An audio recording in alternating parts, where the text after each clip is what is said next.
안녕하세요. 오늘도 찾아주셔서 감사합니다. 오늘은 전라북도 익산시에 거주 중인 홍옥희 할머니가 보내주신 사연입니다. 무슨 일이 있었는지 제보된 사연 바로 읽어드리겠습니다. 안녕하세요. 저는 어느새 환갑을 지나 칠순을 바라보는 평범한 여자입니다. 이렇게 인생을 돌아보니 지나온 시간이 주마등처럼 스쳐 지나가네요. 인생사 세옹지마라는 말처럼 제 인생도 참 다사다난했습니다. 앞으로 남은 날들도 걱정이 많지만 마음을 다잡고 살아가야겠지요. 저도 마음이 답답해서 그동안 듣기만 하던 말년엔 상팔자 라디오에 이렇게 사연을 쓰게 됐습니다. 저는 23살이 되던 해에 남편을 먼저 보내고 남겨진 아이들을 건사하느라 세월 가는 줄도 몰랐습니다. 그때는 갑작스러운 사고로 남편을 떠나보내면서 원망할 틈도 없었어요. 험한 세상에서 아들과 딸, 저 이렇게 셋만 덩그러니 남았으니 생계를 위해 닥치는 대로 일할 수밖에 없었죠. 저보다는 아이들을 먹이고 입히는 일에만 온 신경을 쏟으며 살았습니다. 다행히 아이들은 그런 저의 노력을 알아줬는지 참 착하고 잘 자라줬어요. 특히 큰아들은 공부를 참 잘했어요. 시키지 않았는데도 알아서 척척 공부하는 정말 똑똑한 아들이었죠. 그래서 저는 힘든 줄도 모르고 애들 키우는 재미로 살 수 있었습니다. 막내딸은 어찌나 애교가 많았는지 하루 종일 일하고 돌아온 저를 보며 고사리 같은 손으로 어깨를 주물러주며 엄마 오늘도 힘들었지. 내가 주물러 줄게라고 말했죠.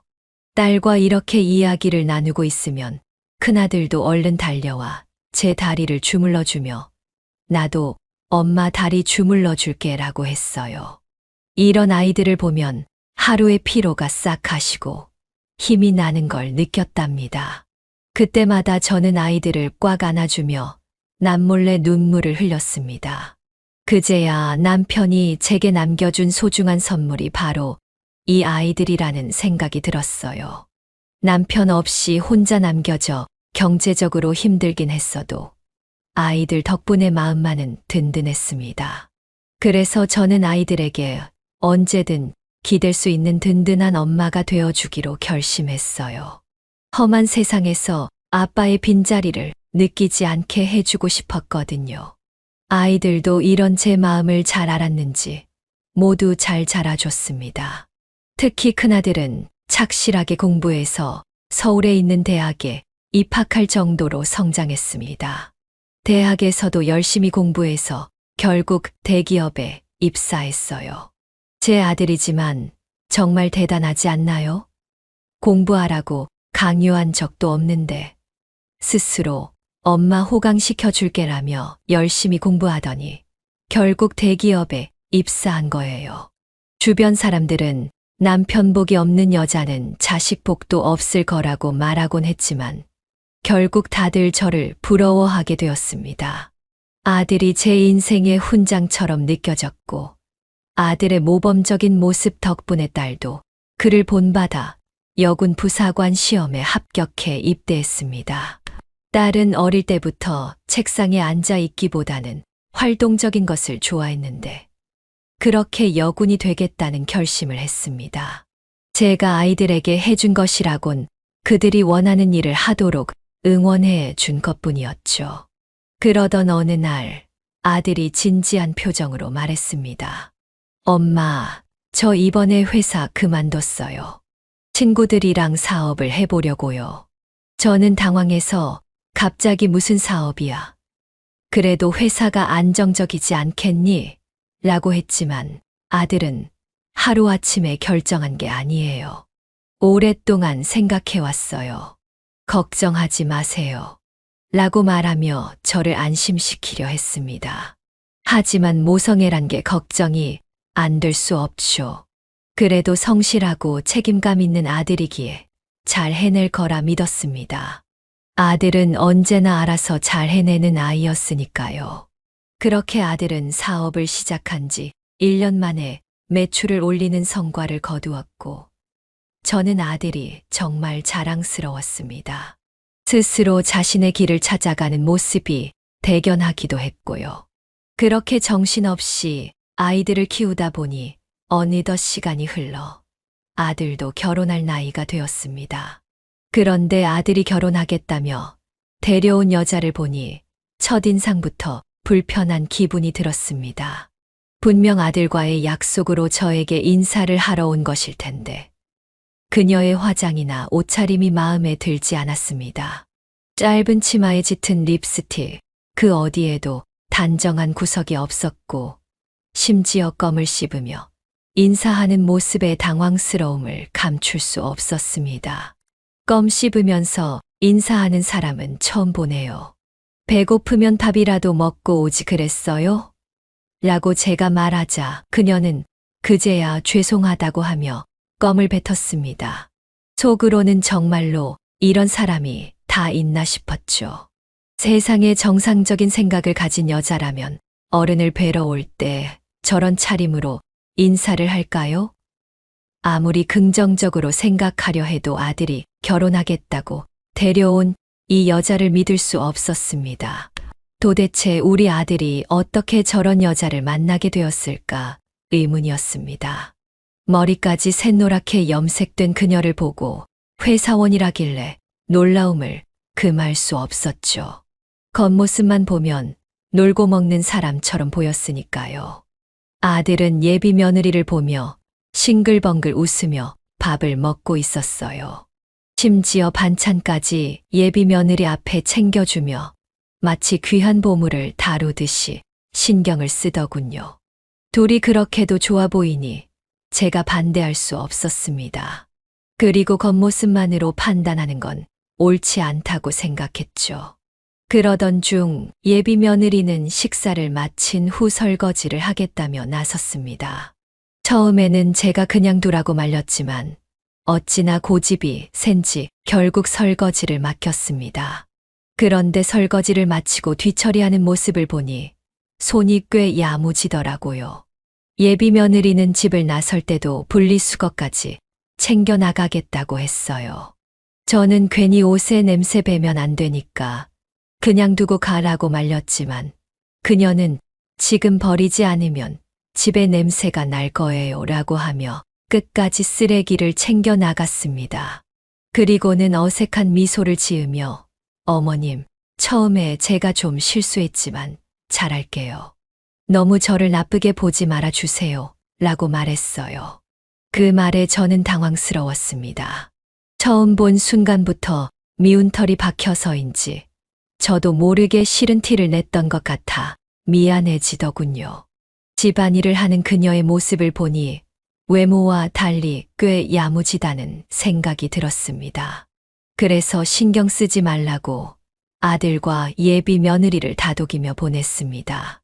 제가 반대한들 둘이 쉽게 헤어질 것 같지 않았고 결국 둘의 행복을 빌며 결혼을 허락했습니다.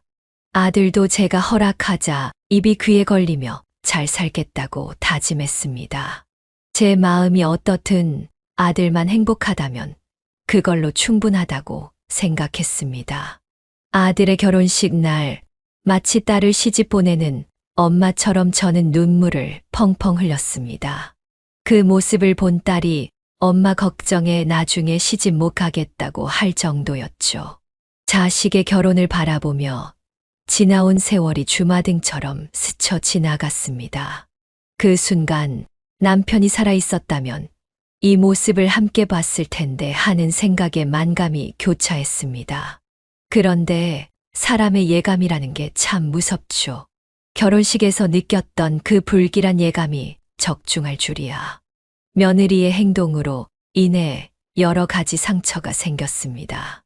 지금도 그때를 생각하면 속이 터질 것만 같습니다. 아들은 사업으로 바빴기에 며느리의 만행을 자세히 알지 못했습니다. 그렇다고 바쁜 아들에게 모든 걸 이야기할 수도 없었죠.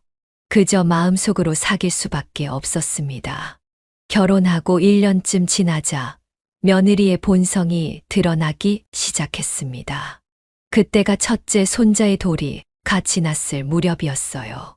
며느리는 어찌나 게으른지 세상에 이런 사람이 또 있을까 싶을 정도였습니다. 특히 저희 집에서 그렇게 행동했으니 더 기가 막혔죠. 어느 날 주방에서 일을 하고 있는데 거실에서 첫째 손자가 목 놓아 우는 소리가 들려왔습니다. 거실에 며느리가 있었으니 금방 달래주겠지 싶었지만 울음소리는 멈추지 않았습니다. 이상하다 싶어 하던 일을 멈추고 급히 거실로 달려가 봤습니다. 거실로 가자마자 제 눈앞에 펼쳐진 광경은 정말 충격적이었습니다. 거실 한가운데서 며느리가 대자로 뻗어 자고 있는 겁니다. 아무리 피곤해도 아이가 옆에서 울고 있는데 깨지 않는 게 정상인가요? 저는 우는 손자를 안아달래며 며느리를 깨웠습니다.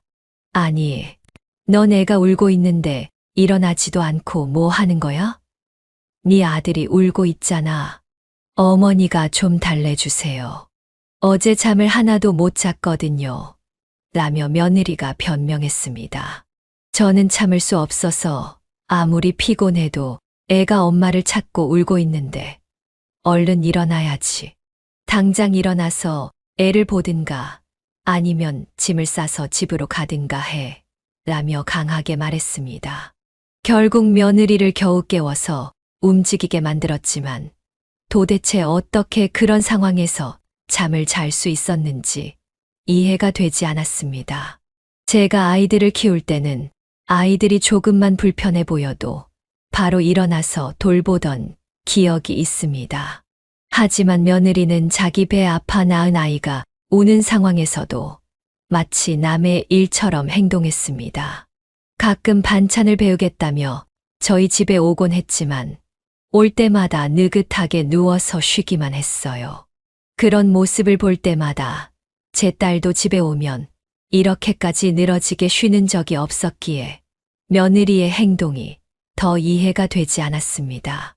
물론 한 번의 일로 며느리를 게으르다고 단정 짓는 건 아니지만 명절에 아들과 손자가 함께 왔을 때 또 같은 일이 반복됐습니다. 며느리는 집에 오자마자 거실에 누워버렸습니다. 명절에는 음식 준비로 모두가 바쁘게 움직이는 게 보통인데 며느리는 조금도 도울 생각이 없어 보였습니다. 결혼 전에 그렇게 뒷정리를 잘하던 모습은 어디 갔는지 이제는 주방 근처에도 오지 않으려는 것 같았습니다. 저는 참다 못해 거실에 누워있는 며느리에게 넌 음식 준비해야지. 거기서 뭐 하는 거야? 얼른 이쪽으로 와. 라고 소리쳤습니다.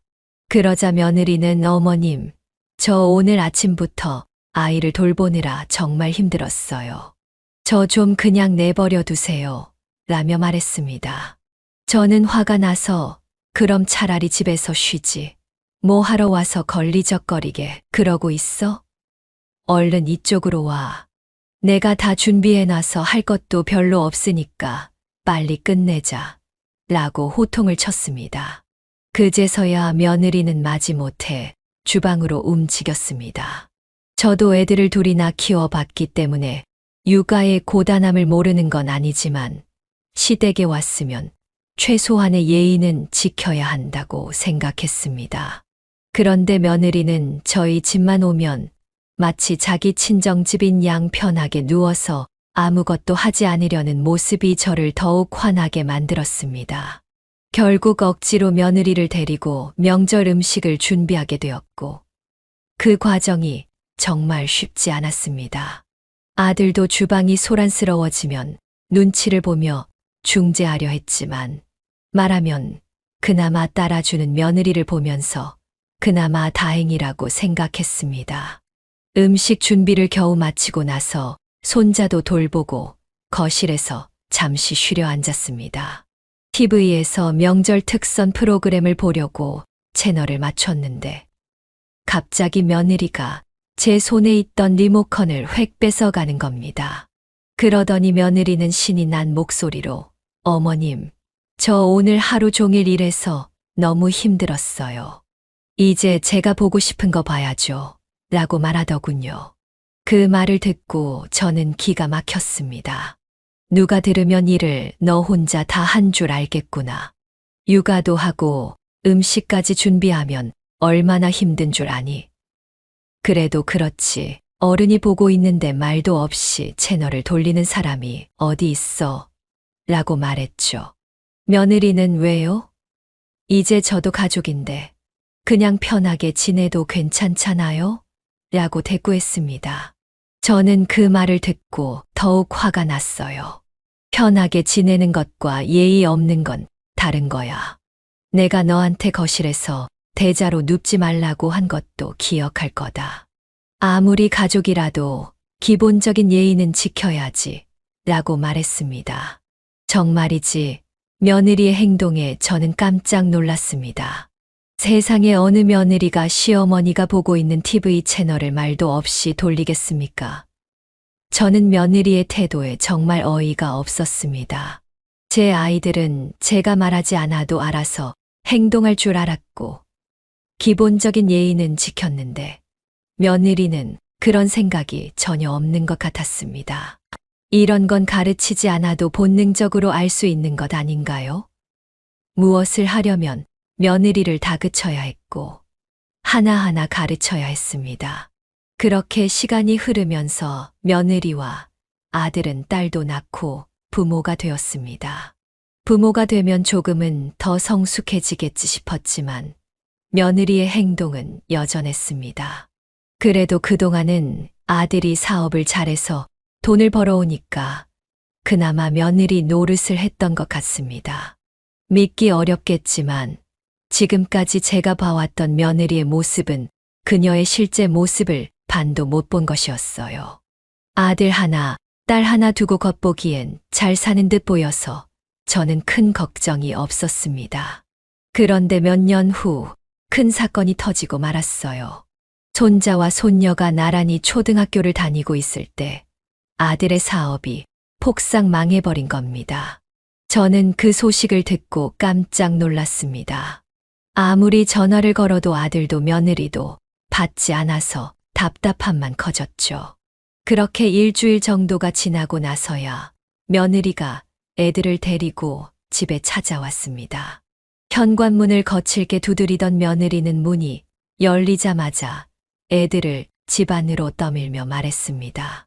어머님, 애들 좀 봐주세요. 우리 집이 쫄딱 망해서 입이라도 줄여야 하니까 당분간 애들 맡아주세요. 저는 그 말을 듣고 당황해서 아니 애들이 다 듣는데 무슨 말을 그렇게 하니? 지금 상황이 어떤데? 라고 물었습니다. 며느리는 쫄딱 망해서 저라도 얼른 나가서 벌어야 한다니까요. 어머님이 돈 주실 것도 아니면서 애들 좀 봐주셔야죠. 라며 말했습니다. 화가 잔뜩 난 채로 아이들을 마치 짐짝처럼 떠밀고 가는 며느리를 보며 저는 기겁했습니다. 요즘 초등학생들도 다 알아듣는다는 말을 들었는데 며느리의 태도를 보니 걱정이 앞섰습니다. 결국 며느리는 아이들만 남겨두고 가버렸고 저는 어쩔 수 없이 손자와 손녀를 맡게 되었습니다. 저는 아이들에게 집에 일이 좀 있어서 엄마랑 아빠가 해결할 게 있으니 잠깐 할머니랑 살자 라고 달랬습니다. 그러자 손녀가 할머니, 엄마가 이제 돈 없다고 밥도 조금만 먹으라고 해요 라고 말했습니다. 그 말을 듣고 저는 놀라서 아니, 그게 무슨 소리니?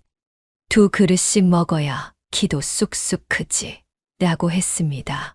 손자는 엄마 아빠가 매일 싸웠어요. 엄마가 아빠한테 소리 지르고 밀치고 싸워서 무서워요. 할머니가 엄마 아빠한테 그만 싸우라고 말해주세요 라고 말했습니다. 그 말을 듣고 저는 가슴이 철렁 내려앉았습니다. 어떻게 이런 상황까지 왔을까 싶었죠. 손녀의 말에 놀라서 더는 말이 나오지 않았습니다. 저는 손자와 손녀를 품에 안으며 걱정 마. 이 할미가 엄마한테 그만하라고 말할게 라고 위로했지만 마음속에선 복잡한 감정이 휘몰아쳤습니다.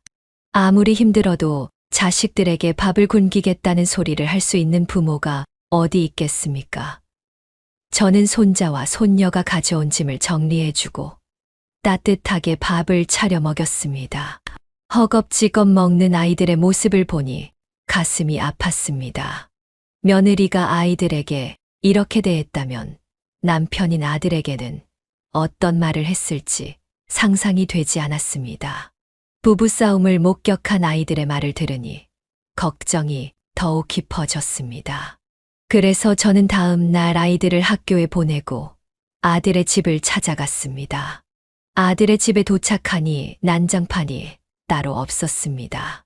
거실에는 술병이 굴러다니고 신발장에는 쓰레기가 한가득 쌓여 있었습니다. 그 광경을 보고 놀라 서 있는데 며느리가 짜증 섞인 목소리로 말하더군요. 어머님, 지금 말할 힘도 없는데 왜 오셨어요? 얼마나 망했나 보러 오신 거예요. 저는 참을 수 없어 말 좀 가려서 해라. 일이 망한 거지 사람이 망한 것도 아니고 이럴 때일수록 힘을 합쳐야지 라고 말했습니다. 며느리는 비꼬듯이 정말 속 편한 소리 하시네요. 어머님, 아들한테 물어보세요. 손도 못 쓸 만큼 망했으니까요. 라고 말하곤 집을 나가버렸습니다. 이제는 저를 시어머니로도 여기지 않는 듯 차갑게 대하는 모습이 더욱 가슴을 아프게 했습니다. 저는 며느리가 나간 뒤 망연자실해 있는 아들을 찾아 방으로 들어갔습니다. 아들은 술에 취해 숙취로 힘들어하며 겨우 몸을 일으켰습니다. 저는 거칠어진 아들의 얼굴을 매만지며 이게 다 무슨 일이야? 왜 이렇게 지내고 있어? 라고 물었습니다. 아들은 다 틀렸어요, 엄마. 이제 망해서 아무것도 할 수 없어요. 라며 절망에 빠진 목소리로 대답했습니다. 저는 사업이 좀 망했다고 세상이 끝난 것처럼 이러고 있을 거야? 애들 생각해서라도 정신 차려야지. 라며 아들을 다독였습니다. 아들은 이제 나이도 들어서 할 수 있는 게 없어요. 라고 했지만 저는 사지 멀쩡하니 뭐든 할 수 있어. 얼른 털고 일어나. 애들은 내가 보고 있을 테니까 너는 너만 생각해. 라고 힘을 주었습니다.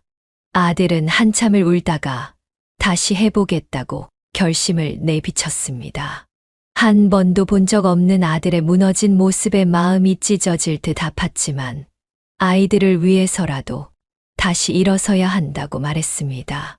그 후 아들은 대리운전도 하고 친구 회사에서 일도 하면서 점차 다시 일을 시작했습니다.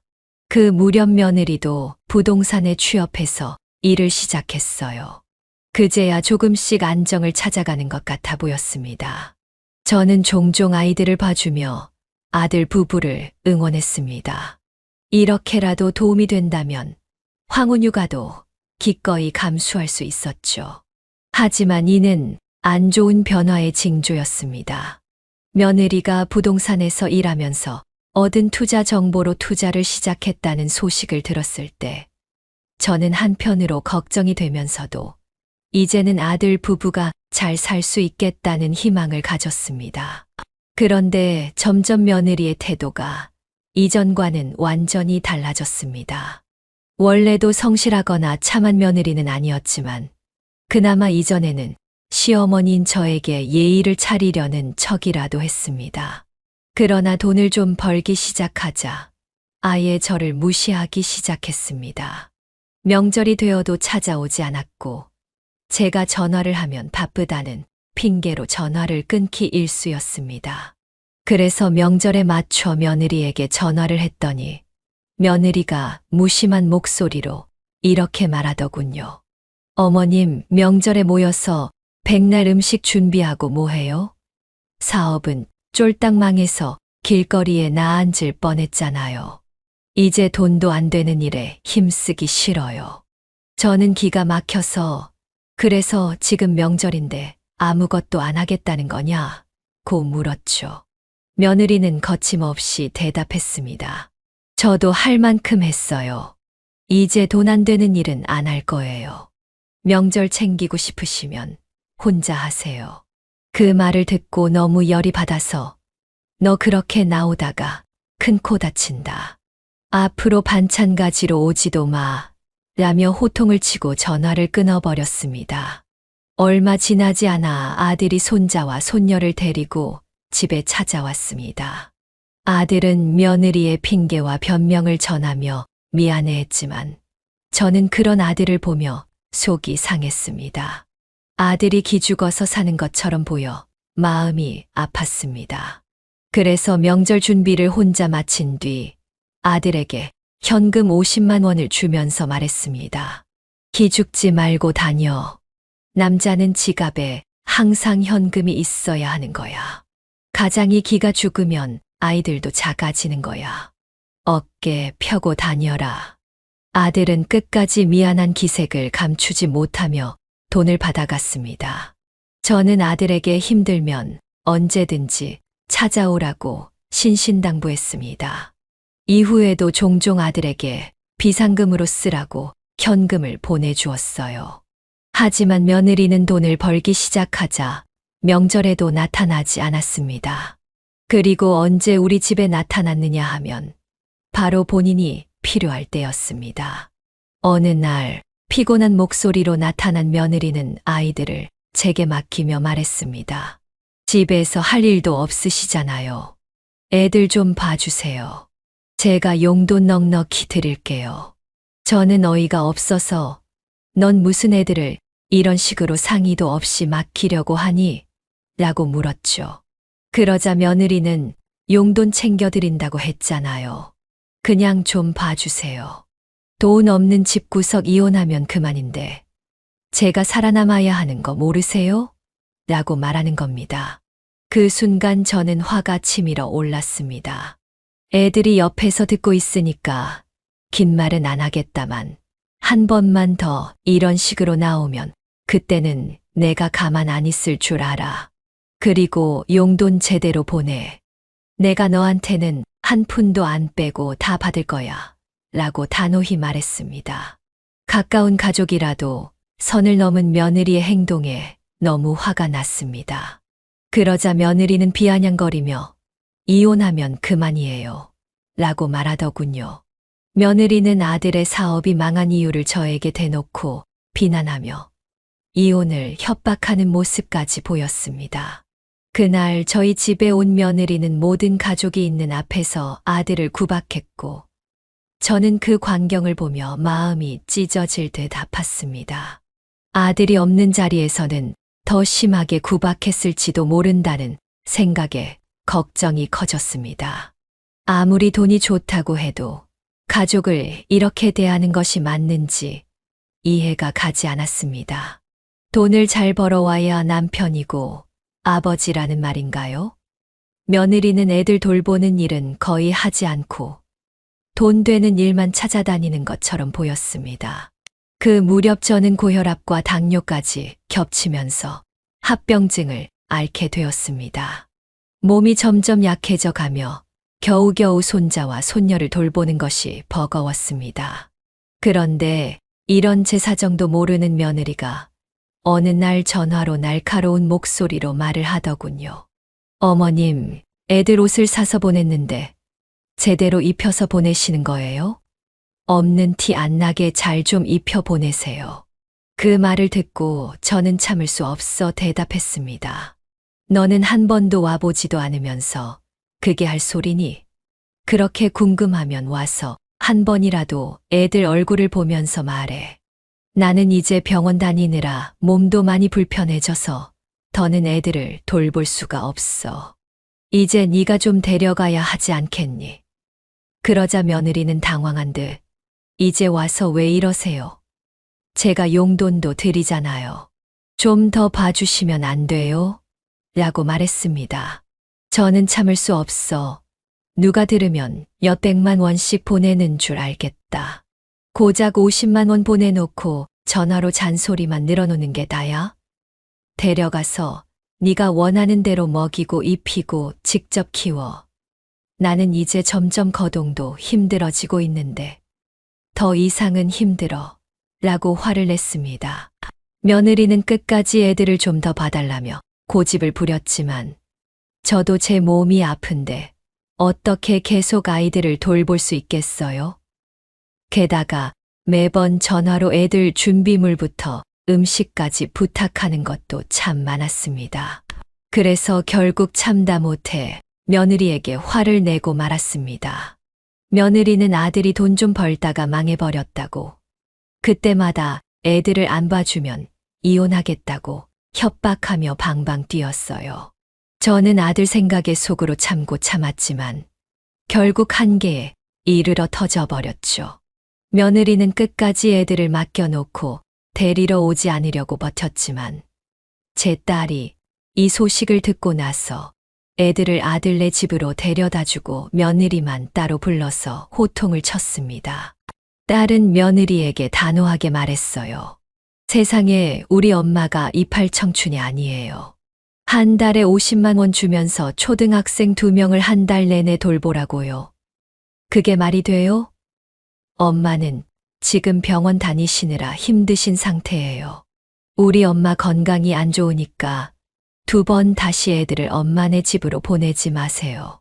한 번만 더 이러면 나 정말 다 엎어버리고 말 거니까 그렇게 알아두세요. 딸이 며느리의 무책임한 행동에 대신 화를 내주고 상황을 정리해 주었습니다. 저는 딸의 강단 있는 모습에 큰 위로를 받았습니다.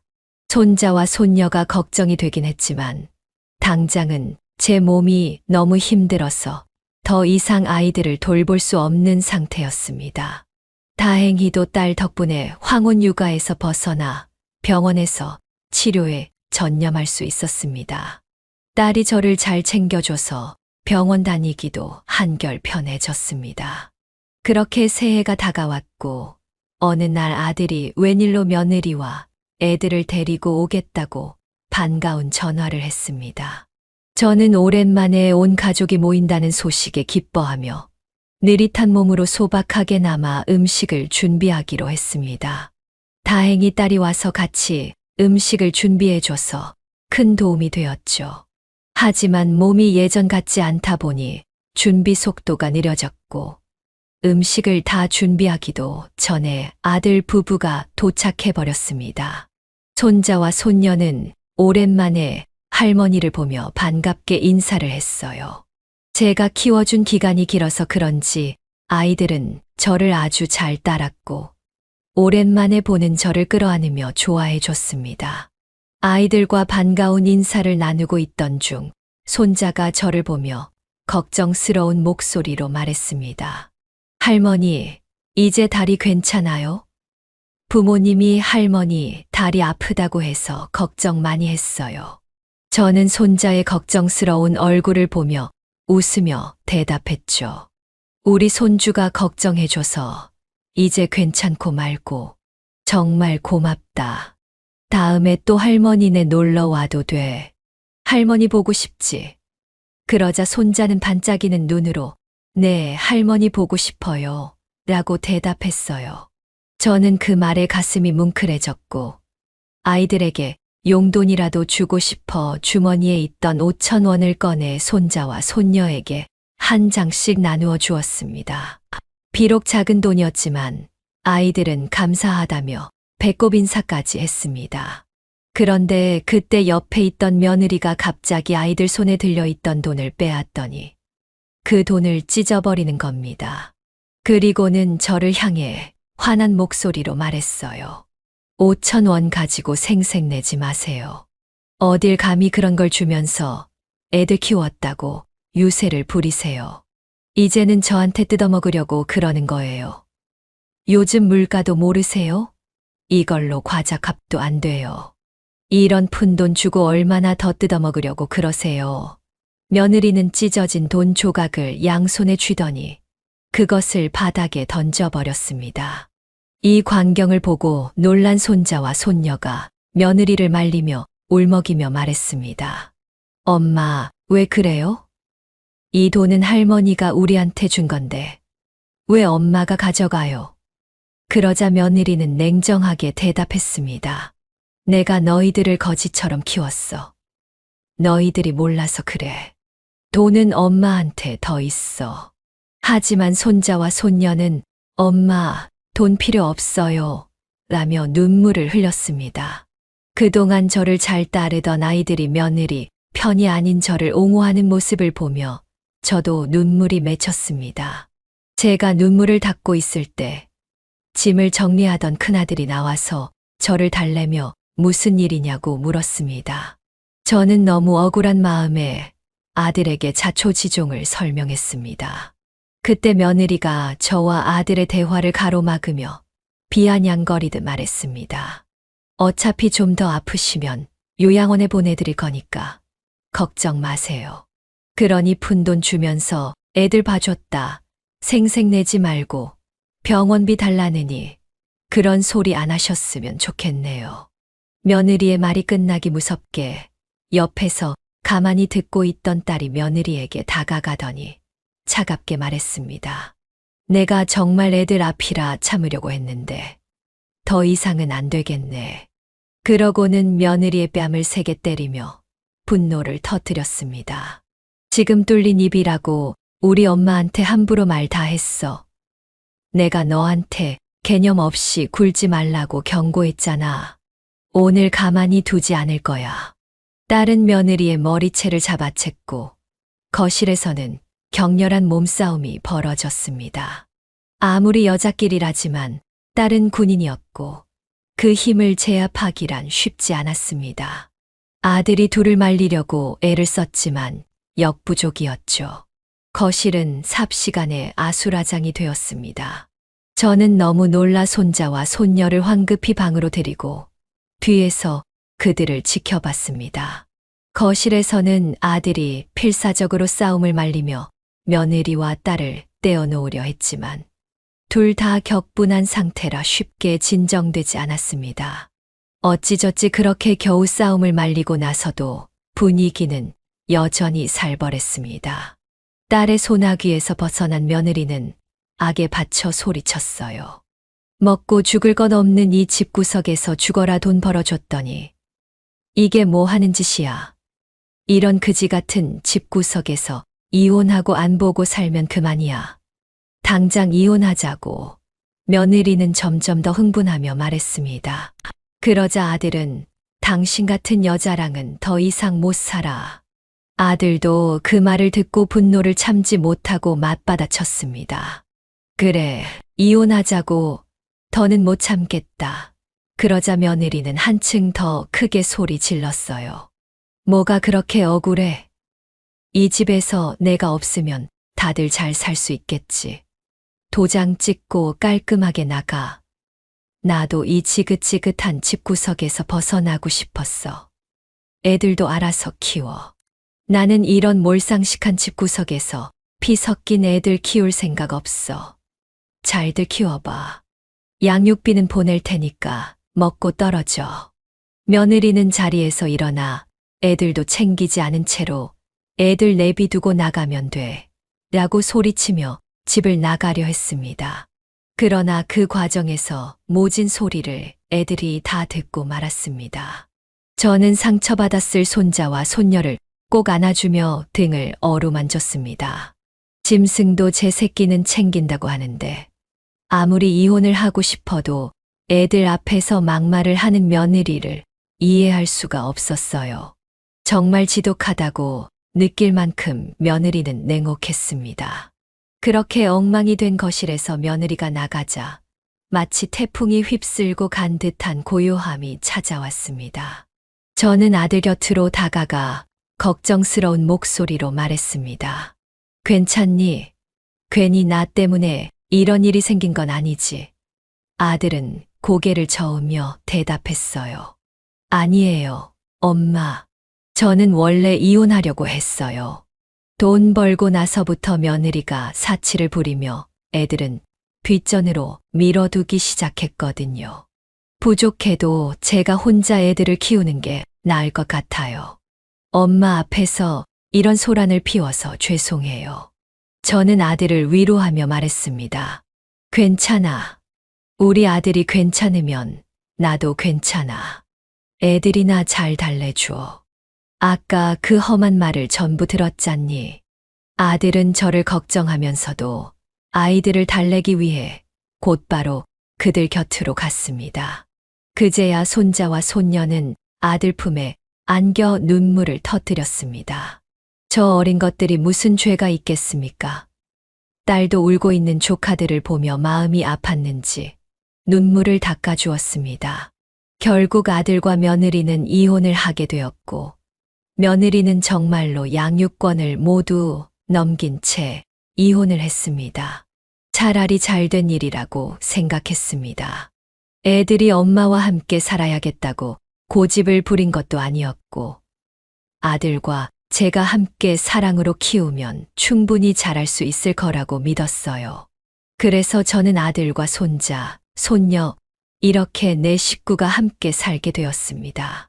폭풍 같은 이혼 사건이 지나가고 5년이 흘렀습니다. 그동안 아들은 물류센터에 취업해 작지만 꾸준히 월급을 벌고 있었고, 아이들도 저를 잘 따르며 큰 불만 없이 잘 자라고 있었습니다. 큰 손자는 사춘기가 왔음에도 불구하고 여전히 착하게 자랐습니다. 중학생이 되면서 스스로 공부도 잘하고 똑똑하게 성장해 나가는 모습을 보며 저는 대견함을 느꼈습니다. 손자가 점점 자라면서 엄마를 그리워할까봐 걱정했지만, 오히려 손자는 저를 보며 이렇게 말했습니다. 할머니, 나중에 제가 돈 벌면 한약도 지어드리고 용돈도 많이 드릴게요. 그 말을 들으며 저는 마음 깊이 감동했습니다. 아유, 우리 손자 덕분에 할머니 100살까지 살아야겠다. 저는 손자의 말을 들으며 힘들게 키운 보람이 있다는 생각이 들었어요. 나이 들어 육아를 다시 해봐야 소용없다는 말을 많이 들었지만 저는 예외였습니다. 손자와 손녀는 제 친자식만큼이나 소중한 존재들이었죠. 손녀딸도 어찌나 야무진지 할 일을 스스로 찾아서 척척 해내는 똑똑한 아이였습니다. 그렇게 손자와 손녀가 잘 자라는 모습을 보며 우리는 행복한 일상을 보내고 있었습니다. 어느 날 예상치 못한 인물이 나타날 때까지는 말이죠. 그날은 아이들이 시험을 잘 봐서 함께 외식을 하기로 한 날이었습니다. 오랜만에 고기도 먹으며 즐겁게 시간을 보내고 집으로 돌아오고 있었죠. 그런데 집 앞에서 며느리가 나타났습니다. 그동안 무슨 일이 있었는지 며느리의 몰골은 초췌하고 옷은 다 낡아 있었습니다. 며느리는 애들을 보며 애처롭게 말했습니다. 얘들아, 엄마야, 보고 싶었어. 하지만 손자는 냉정하게 대답했어요. 누가 엄마예요? 아줌마, 누구신데요? 저는 엄마를 둔 적 없어요. 손녀딸도 말없이 먼저 집으로 들어가 버렸습니다. 며느리는 당황한 표정으로 애들을 잡으려다가 포기하고 저를 보며 힘없는 목소리로 말했습니다. 어머니, 정말 죄송해요. 제가 그동안 잘못 생각하고 살았어요. 저는 며느리의 말을 듣고 차가운 목소리로 대답했습니다. 뭐라고? 방금 애들이 하는 말 못 들었어. 애들이 엄마 없다잖아. 그런데 나한테 며느리가 어딨어? 누가 네 어머니냐? 며느리는 눈물을 글썽이며 말했습니다. 죄송해요. 정말 잘못했어요. 저 정말 정신 차렸어요. 그녀는 갑자기 제 발밑에 엎드려 눈물을 흘리며 매달렸습니다. 그 모습을 보며 저는 당황하지 않을 수 없었습니다. 바로 그때 퇴근하고 돌아오던 아들이 그 광경을 목격했습니다. 아들은 며느리가 저에게 매달리는 모습을 보자 단호하게 그녀를 밀쳐내고 저를 부축했습니다. 그러자 며느리는 바닥에 주저앉아 버렸고 아들을 발견하고는 다시 아들의 다리에 매달리며 애원했습니다. 여보, 잘못했어. 나 정말 한 번만 봐줘. 애들 엄마잖아. 엄마가 있어야 애들이 잘 크지 않겠어. 그러나 아들은 냉정하게 대답했어요. 너 없어도 애들은 잘 크고 있으니까 떨어져. 그동안 무슨 짓을 하고 살았길래 5년 만에 이 꼴이 돼서 나타났어. 이혼하고 새로 결혼한다고 좋아서 여기저기 사진 퍼뜨리고 다닐 땐 언제고 이제 와서 왜 이래? 며느리는 울먹이며 대답했습니다. 그 남자가 완전 사기꾼이었어. 나 분양 사기까지 당해서 이제는 진짜 살 수가 없어. 회복할 방법도 없고 나 완전히 망했어. 한 번만 봐줘. 하지만 아들은 더 이상 들어줄 수 없다는 듯이 차갑게 말했어요. 당신 같은 사람이랑은 한 공간에서 숨 쉬고 싶지도 않아. 당장 꺼져. 그러고는 며느리를 바닥에 밀쳐내고 저를 부축해 집으로 들어왔습니다. 그 뒤 며느리는 포기하지 않고 아들에게 전화를 걸었지만 아들은 귀찮다는 듯 전화를 받지 않았습니다. 집에 들어온 저는 베란다로 내려다봤는데 아직도 며느리가 같은 자리에 서서 망부석처럼 저희 집을 올려다보고 있더군요. 정말 기가 막혔습니다. 세상 다 가진 것처럼 들떠있던 며느리가 이제 와서 저런 꼴을 하니 뻔뻔해도 너무 뻔뻔하다는 생각이 들었습니다. 제 복은 귀신도 못 물어간다는 말이 딱 맞다 싶었어요. 자기가 자초한 일이니 지금 당하는 것도 그저 인과응보라 생각했습니다. 그날 이후로 며느리는 몇 번이고 아이들 앞에 서슴없이 나타났지만 손자와 손녀는 며느리를 보고도 아랑곳하지 않았습니다. 그리고 집에 찾아왔을 때는 제 딸이 다시 한번 호통을 치며 쫓아내 버렸습니다. 예전에 딸과 치고받고 싸웠던 일이 있어서인지 쫄딱 망한 며느리는 딸을 보고 기겁을 하며 도망갔습니다. 인생에 한 번씩 찾아오는 고비가 사람을 걸러낼 기회라는 생각이 듭니다. 저는 아들의 사업이 망했을 때 희망이 없다고 생각했지만 그 덕분에 며느리의 본성을 알게 되어 제대로 끊어낼 수 있었습니다. 지금은 며느리가 어떻게 살고 있는지도 모르고 앞으로는 평생 보지 않고 살았으면 좋겠다고 온 가족이 바라고 있습니다. 이렇게 사연을 쓰면 어디선가 그 며느리였던 여자가 이 글을 볼 수도 있겠죠. 혹시나 본다면 정신 차리고 거만하게 살지 말라고 꼭 말하고 싶습니다. 원래 사람은 겸손해야 많은 복이 온다는데 저는 며느리를 너무 믿고 품어준 탓에 결국 이런 꼴을 당했다고 생각합니다. 이렇게 되돌아보니 인생의 풍파가 참 길었네요. 여러분들도 혹시나 힘든 시련이 온다면 그 이면에는 좋은 일이 분명히 있을 겁니다. 그러니 좌절만 하지 마시고 꼭 기회를 찾아보세요. 긴 사연 들어주셔서 정말 감사합니다. 모두들 건강하시고 행복하세요. 여기까지가 홍옥희 할머니의 사연인데요. 여러분은 어떻게 들으셨나요? 이 사연은 홍옥희 할머니가 보내주신 사연으로 사연자님의 입장에서 작성되어서 홍옥희 할머니님께 유리하게 작성되었을 수도 있습니다. 같이 댓글로 의견 나누어 보았으면 합니다. 홍옥희 할머니의 사연 영상이 주는 교훈이 유익하시다면 좋아요와 구독, 그리고 다른 지인에게 공유 부탁드리며 저는 그럼 다음 사연에서 뵙겠습니다.